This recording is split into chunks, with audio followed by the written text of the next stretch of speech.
Alright, here we go. Gotta listen to the theme again quietly.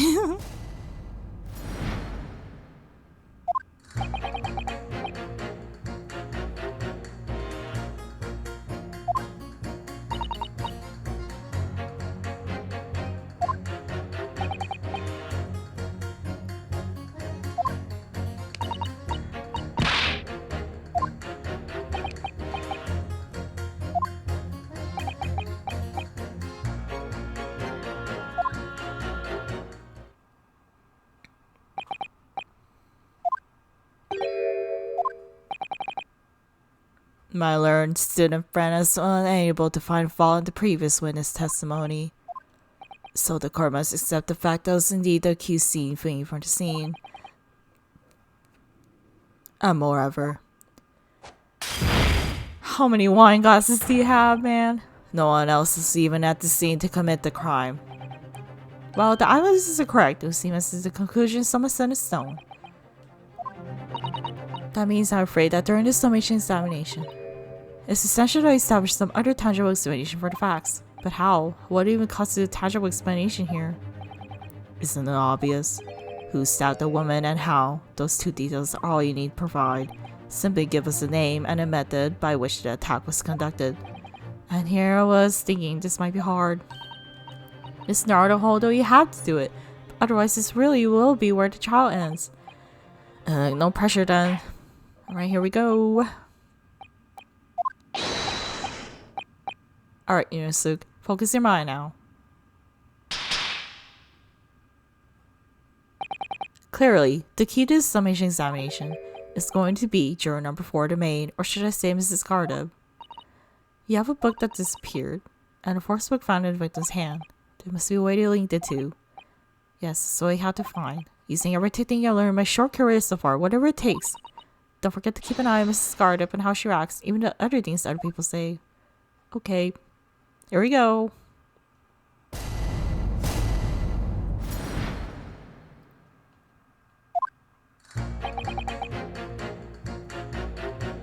Hold it!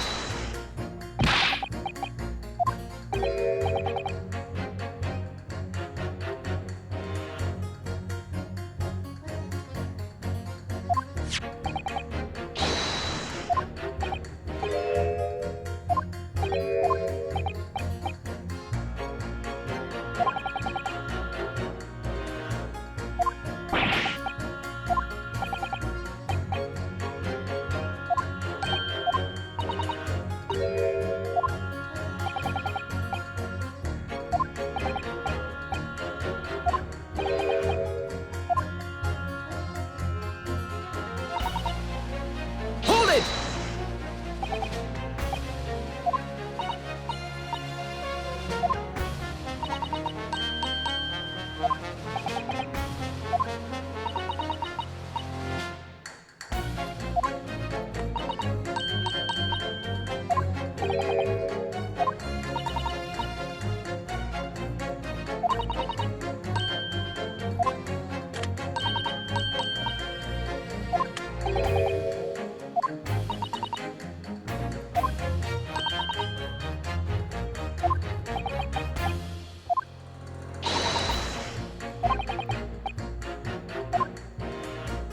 I'm glad you omitted rational there.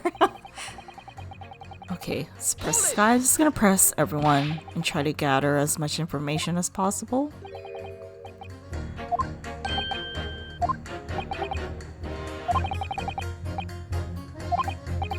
The window is open because there's a freaking fire! I'm gonna have to like put that kind of argument in this testimony. Oh, sorry. Somehow I need to show this undeniable possibility that the window's open. Because this young man is going to budge otherwise.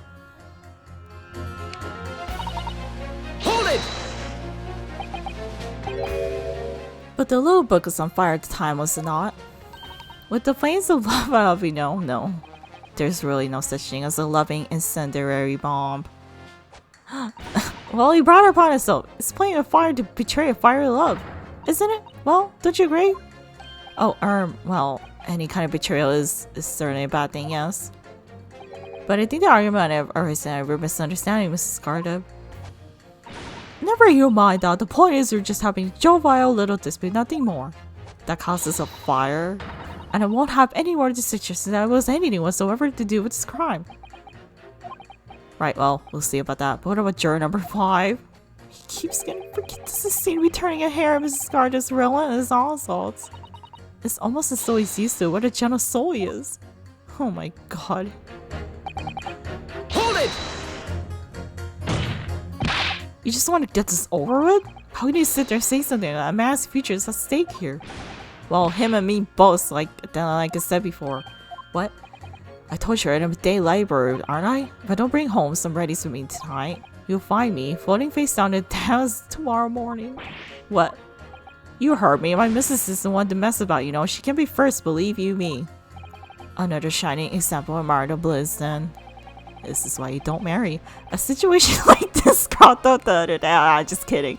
It was, well, do you know, it's funny, but I can't quite remember. Sorry? It was too frightening, Destiny. I must have blocked it out. What? Helpful?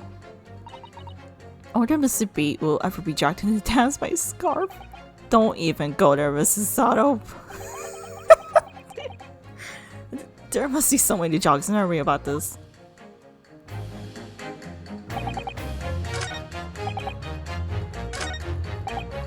Hold it!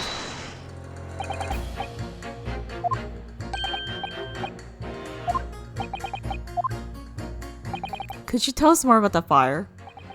It was last winter. My grandchildren made me a lovely cake on my birthday. 75 candles on the top of it. What a sight to behold it was. You put candles on a cake? Of course not. It was an angel cake to celebrate my birthday, obviously. It seems that's a common custom here in Great Britain, Miss Naruhodo. Anyway, muster all my part to blow them out. Only I must have gone wrong somehow. The flames didn't go up, but the candles and flying all over the room. The furniture caught it, everything went up. The whole place smoked smoke. Definitely sounds like devil worship to me. No, they're just celebrating a birthday, Renosuke. And by the sneezes, I presume you mean a cold. But how did she catch a cold from fire? Because for smoke. What a fiasco was the grandchildren. Best their water over it to try to put out the flames. And then, because the whole room was filled up with smoke, of course, we had to open all the windows to clear it. See? We got it. They opened the window because of the smoke. I knew it was devil worship all along. But something about this old man's story is playing on my mind for some reason. Okay, I'm gonna have to like connect juror number 3 with juror number 6, I suppose. Yes, that is the plan.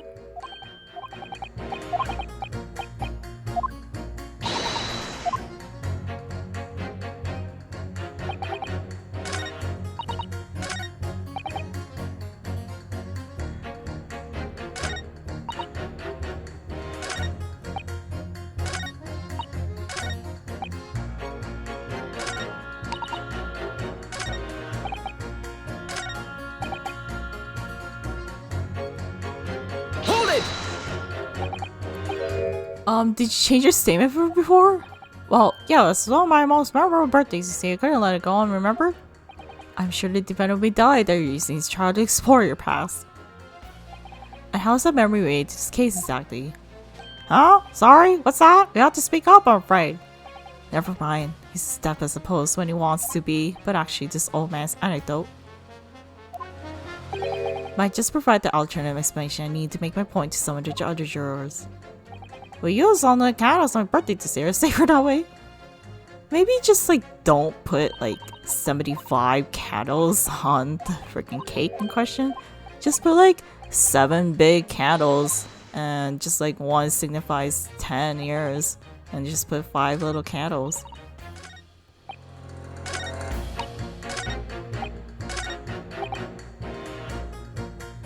Okay, I'm going to pit number 3 with number 6. I think that's my course here. Only course here. Okay, pit. Those two juror statements clearly contradict one another. They do? How exactly, Counsel? Don't point at me again. I told you it wasn't me. Huh? What's that I say? Speak up, lad. Speak up. Now, juror number 3, do you see Oh, me? CC what, sir? Did you hear juror number 6's account of his birthday celebrations last year?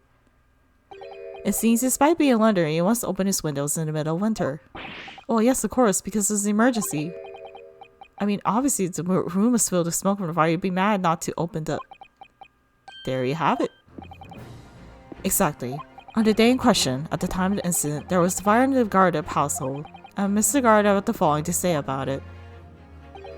The whole place filled with smoke. Oh, my hat! Therefore, to clear the smoke, either Mr. Garda or his wife almost certainly opened the window. That you cannot deny would be anyway out of the ordinary. Do you have something to say, Mrs. Garda? During number 4, do you have something to say about that? Mrs. Garda. Oh, dearie me. What's the meaning of this? How dare you play I'm hiding who I really am? It's imperative that you convert something for the court. So please, it's time to drop the pretense now. What is it? When the fire started in the house that day, did you or your husband open the window? What, I beg your pardon? What are you insinuating? The room would have been thick with smoke after the carpet and the bookcase caught fire as they did. In a situation like that, it's inconceivable that you wouldn't have opened the window. And what if we did? Alright then, yes, you're right. My husband was frantically trying to open the window, which can't even have been easy since I couldn't even give it just their book battering. Even though your house is on fire? Oh, you never stop throwing until the anger subsides. It'd be terribly bad for the nerves to do otherwise. Of course, I should have realized. That's a significant step forward, Mr. Holder. You managed to establish that the window was open. We simply must have that added to Mrs. Garda's formal statement. Okay. We got that in. Hold it!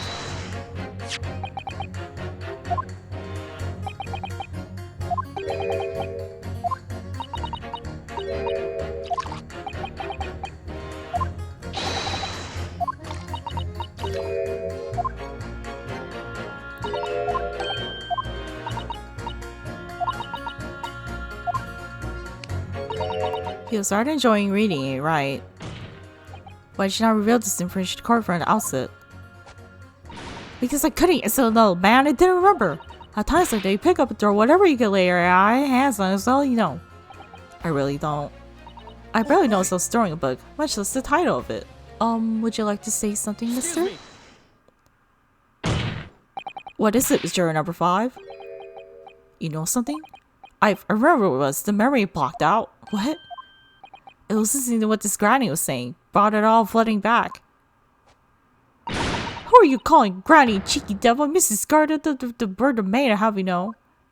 The man doesn't even flinch. Please tell me that's not because he's so used to being hit all the time. What is going on? What is going on with all these freaking families, with all the couples here? Jesus Christ. Like all the married couples, Jesus Christ, like all the cousins are just getting hit. What is this pattern? Okay. Anyway, it was about 2 weeks ago now. I just got back home after work, like.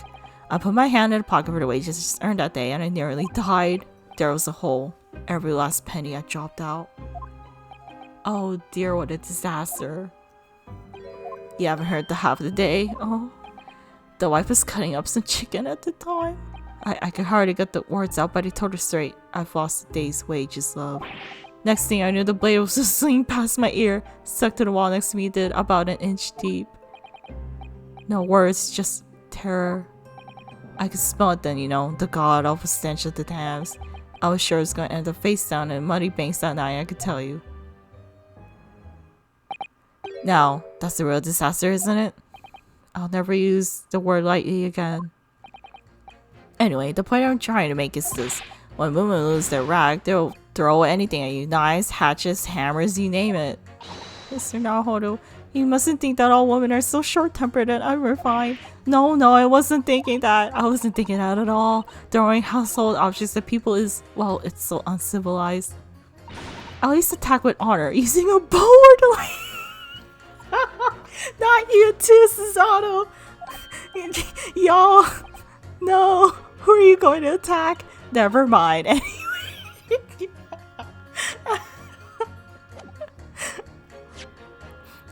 Who what? Attack? Who are you going to attack? Never mind. Anyway, this man's words could be rather significant, I think. Alright, we'll come back to the bow and arrow thing later, if I dare. I mean, maybe you shouldn't, Ryunosuke.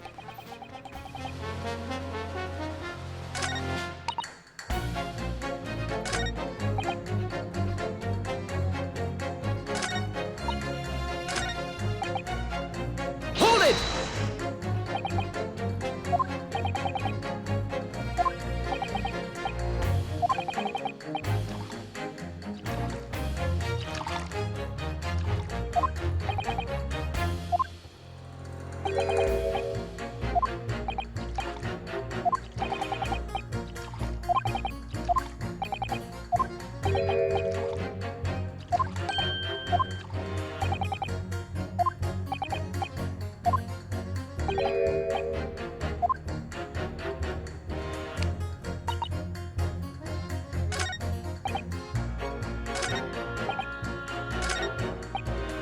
Hold it! Your wife really threw a kitchen knife at you? That's right, she was chopping me with it. Had it to the edge on it, believe me. Still, it's all memories, isn't it? Started with the smile she threw me when you're recording. And since then, the list of things she's thrown at me has grown along with her relationship.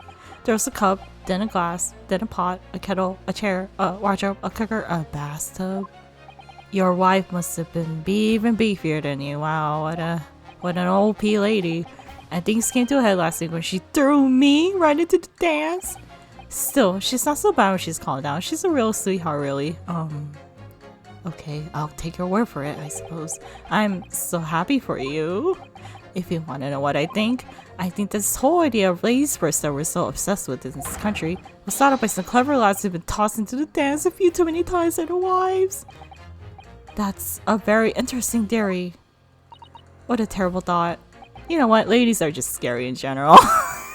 On the face of it. This juror's statement just sounds like a really extreme anecdote. But I think it might turn out to be an extremely powerful weapon. A weapon I might be able to use to make the jurors accept an alternate explanation here.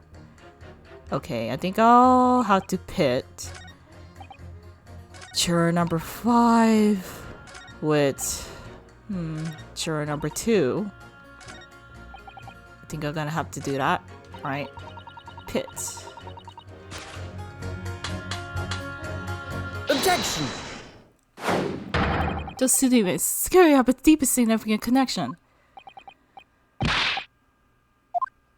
Juror number 2, do you think perhaps that this could be one such novel alternative? Oh my, whatever do you mean? An alternative explanation as to how the victim was stabbed in the back. What are you talking about? We demonstrated that the Forest book, the Lion's Prowess that was found at the scene of the crime, originated in Mr. Garda's room on the top floor of his house. Therefore, it's equally possible that some other object besides the book could have found its way for the Garda household history below. What's that now?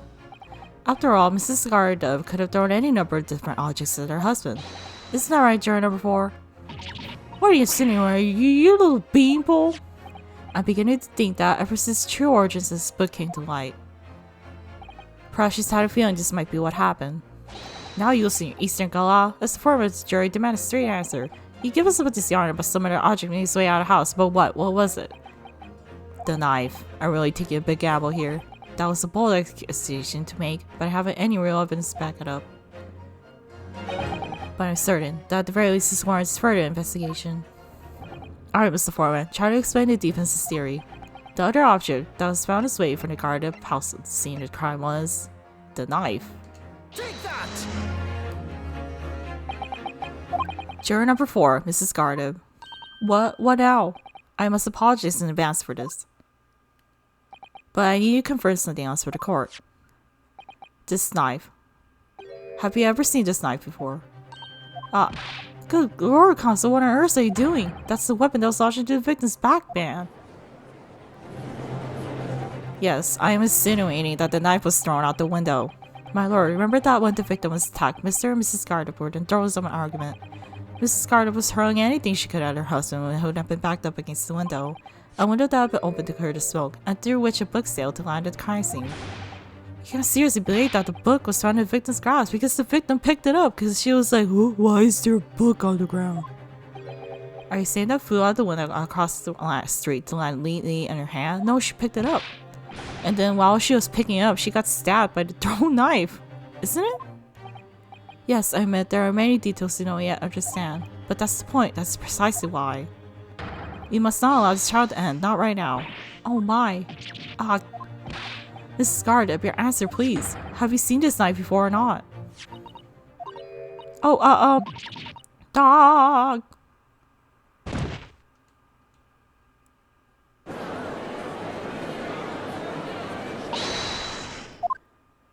I wish you changed my decision. I'm a woman of my word after all. Thank you, madame.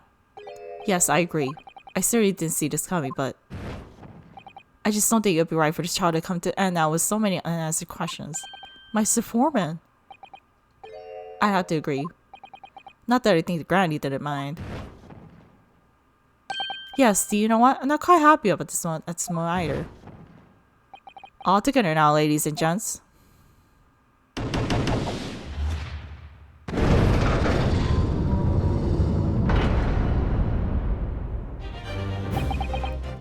We did it. Oh, congratulations, Mr. Haruhodo. So, as a result of the defense's summation examination, the number of jurors' leanings have changed. 2 jurors called guilty against 4 now calling innocent. Accordingly, the opinion of this court is divided. At this trial will continue.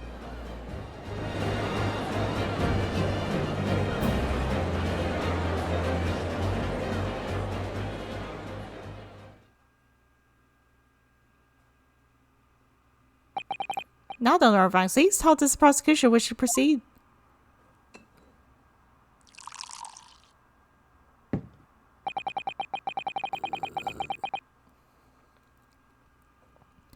This trial is rapidly descending into a farce.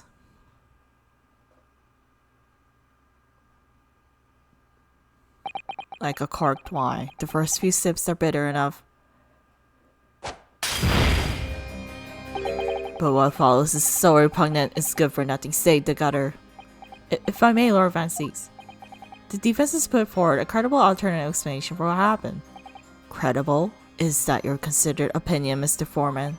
The defense's argument is a joke to which I barely know how to respond, but let me start by insisting that you must all familiarize yourself better with the relative positions of those places being discussed.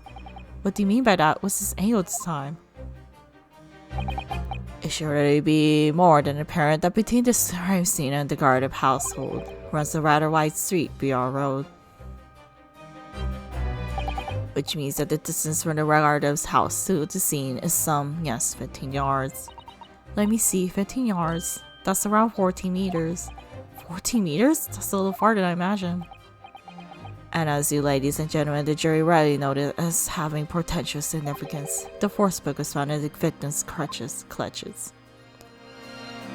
In other words, the smoldering book, wantonly hurled by the lady at the house, traveled some 15 yards to land on the opposite side of the road, nearly between the collapsed victim's fingers and thumb. She picked it up. She didn't catch it. Is that your final conclusion, my learned and deluded friend? And did the jackknife follow a near identical trajectory to plunge in the middle of the victim's back? This fantasy is somewhat stretching the notion of having a bad day for the victim, I think. Even those pathetic serialized detective novel stories have more believable plots.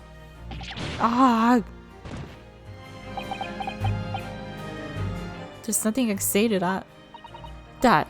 The prosecutor loves the sound of his own voice. Mrs. Sato, serialized detective stories are pathetic, are they? How dare he? Maybe let's pick our battles here? My lord, might I be allowed to speak? As judicial assistant may speak for the defense, yes, go ahead. The prosecution may consider the idea a fantasy, but what the defense has posited was believable enough to persuade the jury to change its leaning, and as such, the court has a duty to explore this alternative explanation as thoroughly as possible. To that end, Juror number 4, Mrs. Joanne Gardner, must be called to testify and submit to cross-examination.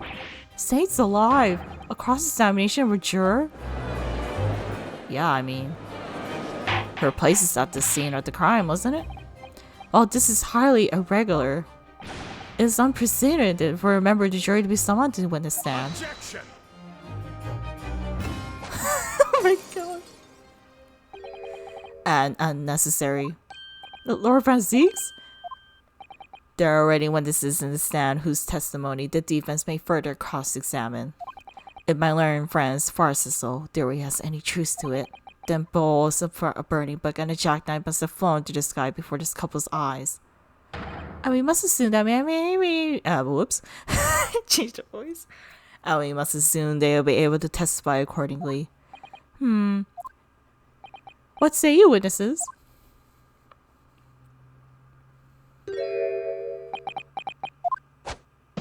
Yes, sir. Constable Rolly B. Court party for duty, sir. Well, good morning, officer. Sorry for dozing until now, sir. I have a supper months on account of a villain who's appeared on my beat, sir. Oh, they're so heroic, these London bobbies. Patricia, my darling, been neglecting you, but no more. Oh, Broly, my hair are making me swoon. Oh my god, they're so annoying. Very well, hereby reject the defense's request. Oh. And order the witnesses stand to testify again. Oh, this is a nightmare. State forthwith before the court any details pertaining to the defense's alternative explanation of events. Yes, sir! These witnesses are so annoying though. Okay, I think that will be it for part 18 of the Great Ace Attorney Chronicles. Thank you guys so much for watching, and I'll see you guys next time. And next time we'll just be going to the witness testimony, I guess, of this annoying couple. Okay, bye bye.